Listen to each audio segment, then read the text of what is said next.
So guys, আজকের ব্লগটা একটু অন্যরকম হতে চলেছে। তো আমার মুখ চোখ দেখে তোমরা হয়তো বুঝতেই পেরেছো, আর তোমার ভিডিও থাম্বনেল দেখে তো তোমরা অবশ্যই আন্দাজ করতে পেরেছো যে আজকের ব্লগটা কিসের ওপর হতে চলেছে।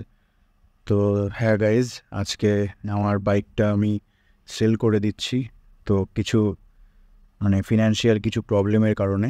তো আজকের ব্লগটা সেই নিয়েই হতে চলেছে। তো গাইজ, আমি সত্যি কথা বলতে আমি খুবই কি বলবো, খুবই আমি মনের দিক থেকে খুবই ভেঙে পড়েছি। কারণ এই বাইকটা আমার কাছে আমার লাইফের ফার্স্ট বাইক আমার, ঠিক আছে। তো ছয়খানা বছর 2018 সালে আমি গাড়িটা কিনেছিলাম। তো সেই সময় থেকে এই অবধি 2024 সাল অবধি গাড়িটা আমার কাছে একদম আমার বলতে গেলে নিজের খুব কাছে, মনের একদম কাছে আর কি বাইকটা ছিল।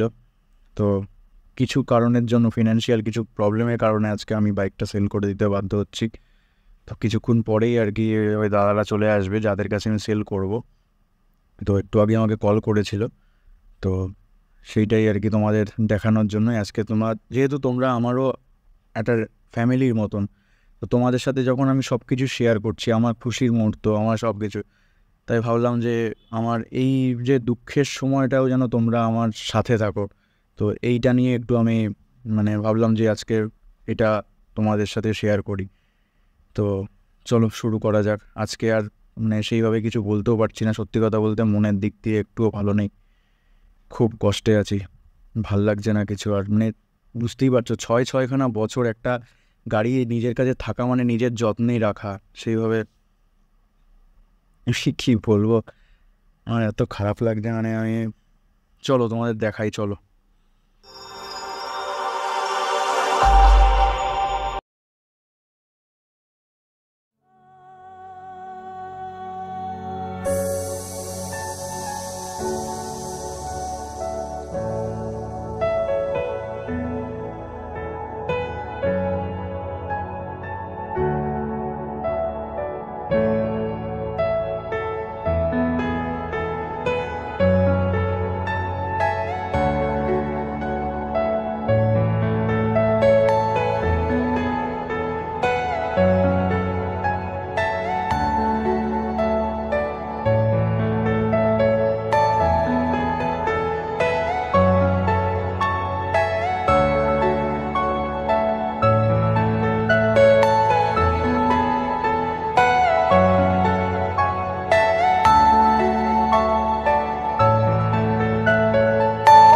Are you all my personal dreams?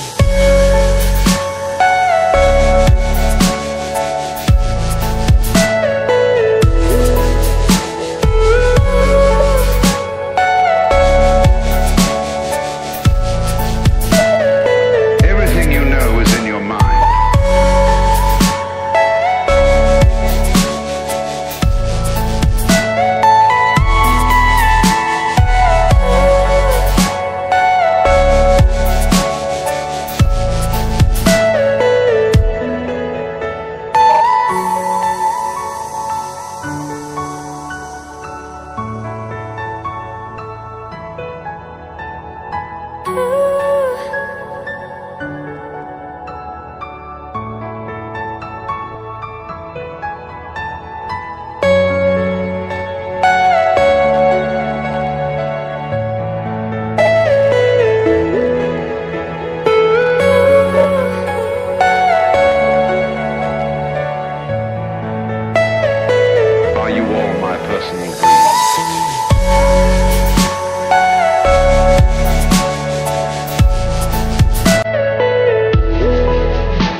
personal dream.